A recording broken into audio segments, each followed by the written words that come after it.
नमस्कार, मैं हूं प्रेम शंकर सिंह और आप देख रहे हैं मनकही। मैं अभी तक जो न्यायपालिका और विधायिका की जो लड़ाई चल रही है देश में, उसको लेकर कोई वीडियो बनाया नहीं था।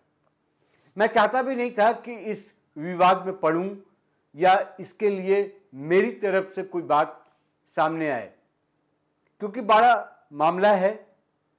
बात संसद, बात सुप्रीम कोर्ट की थी। मसला क्या है अब किसी से छुपा नहीं है। रोज इसी पर बात हो रही है, रोज नई नई बातें सामने आ रही हैं। सुप्रीम कोर्ट की ओर से कुछ और बात, संसद के तरफ से कुछ और बात। संसद का मेरा मतलब यह है कि कभी उपराष्ट्रपति कुछ बोलते हैं, कभी निशिकांत दुबे जो सांसद हैं, जहां से प्रकरण ही पूरा शुरू हुआ, वो कुछ कहते हैं, ट्वीट करते हैं। विपक्ष कुछ और कहता है। बाकी तमाम जितनी भी राजनीतिक पार्टियां हैं और उनके नेता हैं, वो विषय क्या है? विषय ये है कि इस संवैधानिक जो प्रक्रिया है, जिस संविधान के मुताबिक देश चल रहा है, उसमें किस विभाग के पास या किस संवैधानिक जो विभाग हैं उनके पास कौन सा काम है, उनको कौन सा अपना काम करना है और दूसरों के काम में हस्तक्षेप करना है या नहीं करना है, या करना है तो कितने हद तक करना है। इन्हीं तमाम चीजों पर बहस चल रही है पूरे देश के अंदर। विधायिका का कहना है कि कानून संसद बनाता है, उसमें हस्तक्षेप नहीं होना चाहिए। सुप्रीम कोर्ट क्या हर मामले में अपनी बात सामने ले आता? देखिए, मुझे शब्द चयन करने में भी दिक्कत आ रही है कि कुछ ऐसा ना हो कि कुछ मैं असंवैधानिक या कुछ ऐसे शब्दों का इस्तेमाल हो जाए। कोर्ट का मामला है कि सुप्रीम कोर्ट के ओवर एक्टिविज्म की जो बात हो रही है, जो कि अपने दायरे से क्या ज़्यादा काम करने लग रही, इस पर चर्चा हो रही है। जो आपका काम है वो अपना काम करे। सुप्रीम कोर्ट का ये मतलब नहीं है कि वो संसद से ऊपर है। आपके ऊपर एक जिम्मेदारी है, उस जिम्मेदारी को आपको निभाना है। जैसे मामला शुरू हुआ है ये वक्फ अमेंडमेंट बिल को लेकर, जब ये कानून बन गया, उसको लेकर कई याचिकाएं सुप्रीम कोर्ट में डाले गए। सुप्रीम कोर्ट ने उन तमाम याचिकाओं को स्वीकार कर लिया और सुनवाई के लिए तैयार हो गए। पूरे देश में ऐसा लगने लगा था कि इसको लेकर क्या हिंसा होगी, मुस्लिम समुदाय जो है वो इसका विरोध करेगा। जो धमकी दी जा रही थी लगातार, उसको लेकर एक डर था कि कुछ ऐसा वैसा हो ना जाए। उसी बीच निशिकांत दुबे जो कि सांसद हैं बीजेपी के, उन्होंने सुप्रीम कोर्ट पर सवाल उठा दिया और ये आरोप लगाया कि देश में जो अराजकता या इस तरह का माहौल जो बन रहा है, उसके लिए कोर्ट जिम्मेदार है। अब एक और एग्जाम्पल मैं आपको दूं कि उनके इस बयान के बाद पार्टी जो है, पार्टी अध्यक्ष खुद जेपी नड्डा और तमाम बड़े नेताओं ने पहले पल्ला झाड़ा और कहा कि ये उनका निजी बयान है, ये उनके निजी विचार है, उसमें पार्टी कुछ नहीं कहती।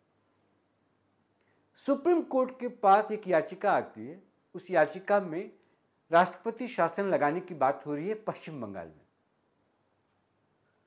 कोर्ट ने कहा कि नहीं, राष्ट्रपति शासन वहां लगना है या नहीं लगना है, यह निर्णय राष्ट्रपति लेंगे। कोर्ट ने, क्योंकि वैसे ही बहुत आरोप सुप्रीम कोर्ट पर लगाए जा रहे हैं। मैं आज इस विषय पर बातचीत इसलिए कर रहा हूं क्योंकि सुप्रीम कोर्ट को एक ऐसा दर्जा दिया हुआ है देश में, उसका एक डर ऐसा है देश में। कोर्ट की जो इज्जत है उसको इस तरीके से बचाया गया है इस देश में कि कहा जाता है कि मामला कोर्ट में है, इसलिए हम कुछ नहीं बोलेंगे। यानी कि कोर्ट के फैसले पर, कोर्ट की नीतियों पर अमूमन सवाल कोई उठाता है नहीं। जो कोर्ट में होता है और जो कोर्ट की टिप्पणी या आदेश जो भी है, उसको आदमी स्वीकार कर लेता है, कोई भी संस्था या व्यक्ति। तो उसकी जो इज्जत है, सम्मान है, जो वो बनाए रखने की बात हो रही है। मैं आज वीडियो भी इसलिए बनाया इतने दिनों के बाद मुझे अब लगने लगा कि विधायिका और न्यायपालिका के इस लड़ाई में जिसकी जो इज्जत है, सम्मान है, जिसको एक उच्च दर्जा दिया गया है, उस प्रक्रिया को, जो देश चलाने की जो एक प्रक्रिया है, जो साइकिल की तरह काम करती है, सर्कल की तरह, हर एक संवैधानिक संस्था के पीछे एक संवैधानिक संस्था है जो उसको चेक एंड बैलेंस करने का काम करती है। उसी में सुप्रीम कोर्ट है, उसी में संसद है। अब ऐसा नहीं है, जब आप पढ़ेंगे इसको तो सुप्रीम कोर्ट का जो सीजीआई है या सुप्रीम कोर्ट का कोई जज है, वो कोई अनैतिक काम में लिप्त पाया जाता है तो उसको भी महाभियोग के जरिए हटाने की प्रक्रिया है। लेकिन कुछ समय में ऐसा लगने लगा था या लगने लगता है, कभी कभी महसूस होने लगता है कि सुप्रीम कोर्ट या हाई कोर्ट जो है वो अपने आप को सब कुछ मान लेती, कि सर्व संपन्न है और सब कुछ हमारे दायरे में, और पूरा देश जो रन कर रहा है वो हमारे थ्रू करेगा या हमारी देखरेख में। यानी कि सुप्रीम पावर जो कहते हैं वो अपने आप में देखने का काम करने लगते हैं। लेकिन संसद सबसे ऊपर है, कानून बनाने का काम संसद का है। सही तरीके से हुआ या नहीं हुआ, संवैधानिक प्रक्रियाओं का पालन हुआ कि नहीं हुआ, अगर वहां कोई लोचा है, वहां कोई गड़बड़ी है, तो तमाम चीजें हो जाने के बाद, प्रक्रियाएं हो जाने के बाद आप कोर्ट जा सकते हैं और कोर्ट उसके स्टेटस को देखकर उसकी पूरी जांच पड़ताल कर केस स्वीकार कर ले, याचिका स्वीकार करके उस पर सुनवाई कर सकता है, जो फैसला देना हो दे सकता है। लेकिन इसका कतई मतलब नहीं कि कोई भी कानून हो जो कि पूरे प्रक्रियाओं का, पूरे संवैधानिक जो रूल एंड रेगुलेशन है उसका पालन करते अगर बना है, और वो भी कोई भी एरू गैरू नत्थु गहरा कोई भी जाके कोर्ट पहुंच जाए और फिर उस पर सुनवाई होने लगे और फिर सरकार और संसद के मंच पर सवाल उठने लगे, तो ऐसे स्थिति में ये चीजें जो हैं वो बनकर सामने आती हैं। निशिकांत दुबे पर अभी फिलहाल कोई कार्रवाई हुई नहीं। उन्होंने क्या कहा, नहीं कहा, कोर्ट उस पर क्या निर्णय लेता है पता नहीं, लेकिन यह विवाद बड़ा है। और जो संदेश है, जो मैसेज है, सिर्फ देश में ही नहीं पूरी दुनिया में गलत जा रहा है। वो संदेश ये बताता है कि हिंदुस्तान में सुप्रीम कोर्ट और संसद में अगर टकराव है तो ये राजनीतिक स्थिरता, यानी पॉलिटिकल जो एक स्थायित्व जो कहते हैं उसको मजबूत करने की बात हम जो करते हैं, वो कहीं ना कहीं दरकता हुआ नजर आता है। नेतृत्व पे सवाल उठता है, देश के क्रियाकलापों पे सवाल उठता है।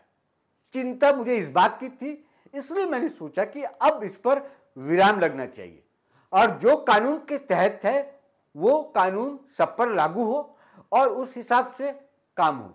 ये आपस में बयानबाजी पॉलिटिकल पार्टीज के बीच में जो होती है वो तो ठीक है, समझ में आता है, लेकिन न्यायपालिका और विधायिका जब आमने सामने हो जाए तो ये बहुत बड़ा संकट है और इसकी चुनौतियां भी बहुत बड़ी होंगी और आने वाली जो पीढ़ियां हैं वो सवाल करेंगी।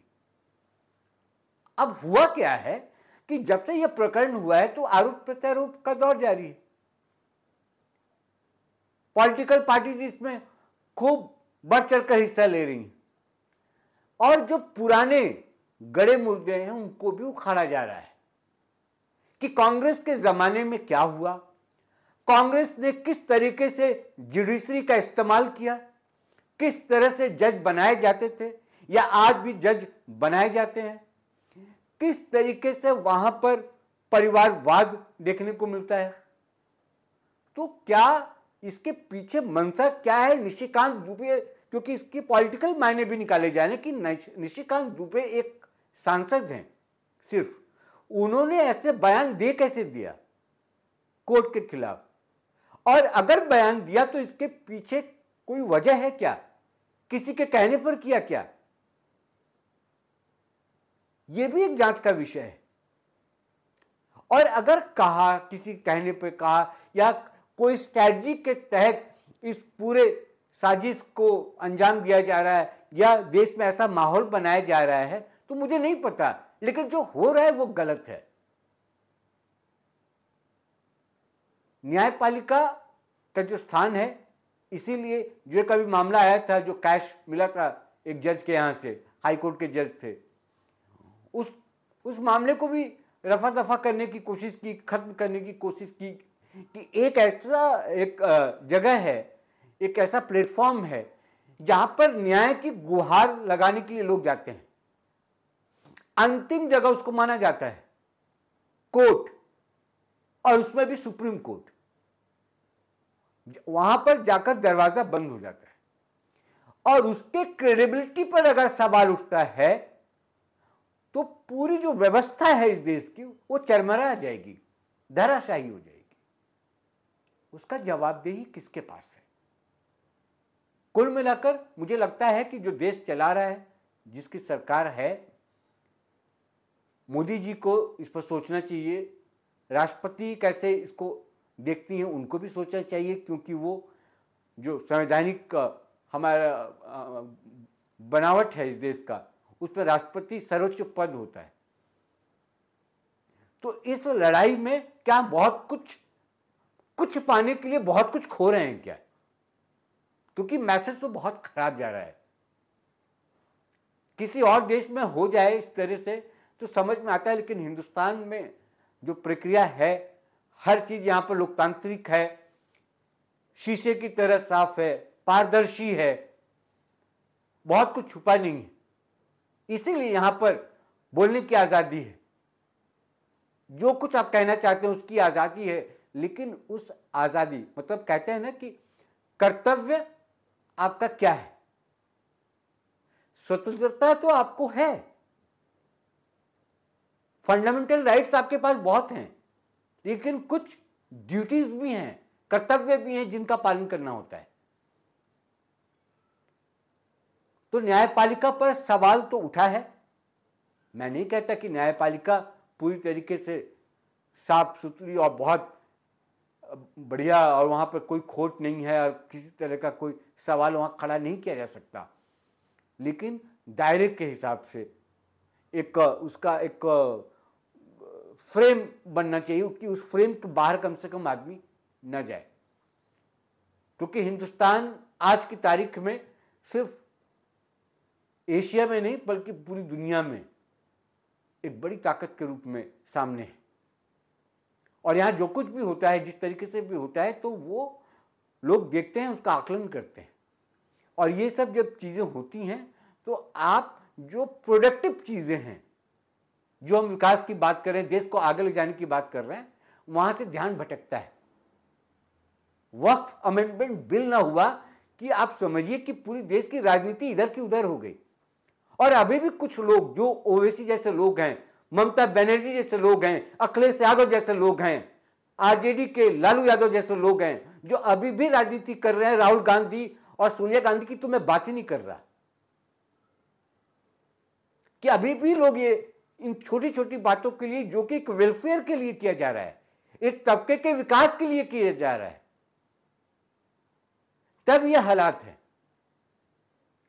इस देश के। तो मैं वीडियो अब यहीं पर खत्म कर रहा हूं और ये कहते हुए, अपील करते हुए देश के लोगों से कि इस विवाद को खत्म किया जाए और इस पर ज्यादा बयानबाजी न करें।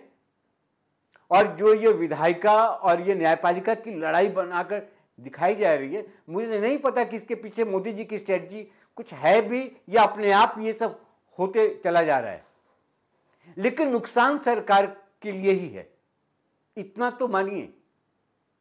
जब भी अव्यवस्था या अस्थिरता दिखने को मिलेंगी लोगों को, तो इसका पूरा खामियाजा जो है वो सरकार को, ये बीजेपी गवर्नमेंट और एनडीए गवर्नमेंट को ही जाएगा कि क्या आप ऐसी परिस्थितियों को संभाल पाने की स्थिति में नहीं होते हैं क्या? जब आप पल्ला झाड़ रहे हैं तो एक सांसद की हिम्मत कैसे है कि बार बार बयान दे, उसके बाद भी बोले जा रहा है। क्या सही है क्या गलत है मैं उसमें नहीं जा रहा, या फिर पार्टी स्टैंड ले। और बीजेपी कहे इस बात को, सरकार कहे इस बात को कि निशिकांत दुबे ने जो सवाल उठाए हैं वो वाजिब सवाल है और इस पर बहस होनी चाहिए, खुलकर बहस हो जाए देश में। और अगर लगता है कि न्यायपालिका हावी होने की कोशिश करती है विधायिका पर, तो क्या इसमें भी कोई अमेंडमेंट करने की जरूरत है? संसद को कानून में कुछ बदलाव करने की जरूरत है? अगर है तो हो जाए। लेकिन ये तू मैं वाली जो कहानी है, जो सड़क पर जो लड़ाई हो रही है, जो संसद के बाहर बात हो रही, जो कोर्ट के बाहर बात हो रही है, सुप्रीम कोर्ट का एक जज कहता है कि अरे भाई हम पर आरोप लगाए जाते हैं, मैं इस पर कोई बात नहीं कह सकता, राष्ट्रपति शासन वहां लगे न लगे ये कोर्ट थोड़ी डिसाइड करेगा, ये डिसाइड राष्ट्रपति करेंगी। क्या लाचारगी है, उस लाचारगी को देखिए। सुप्रीम कोर्ट लाचार है, सरकार लाचार है, संसद लाचार है, राष्ट्रपति लाचार है, तो इस देश को चला कौन रहा है? यह देखने वाली बात है। चिंता मुझे इस बात की है, क्यों हो रहा है, कैसे हो रहा है, इसके पीछे मंशा क्या है, करना क्या चाहते हैं, मुझे कोई मतलब नहीं। मुझे सिर्फ मतलब इसलिए है कि जो सिस्टम देश के लिए बनाया गया है संविधान के मुताबिक, उस सिस्टम के हिसाब से देश चले। बस यही मेरी विनती है, यही मेरी अपील है आप सभी राजनेताओं से, सुप्रीम कोर्ट से, संसद से और तमाम हुक्मरानों से जो इस देश के रहनुमा बनते। आज इस वीडियो में बस इतना ही। लेकिन जिन लोगों ने अभी तक मनकई को सब्सक्राइब नहीं किया है, कर लें, आपसे सादर अनुरोध है। नमस्कार।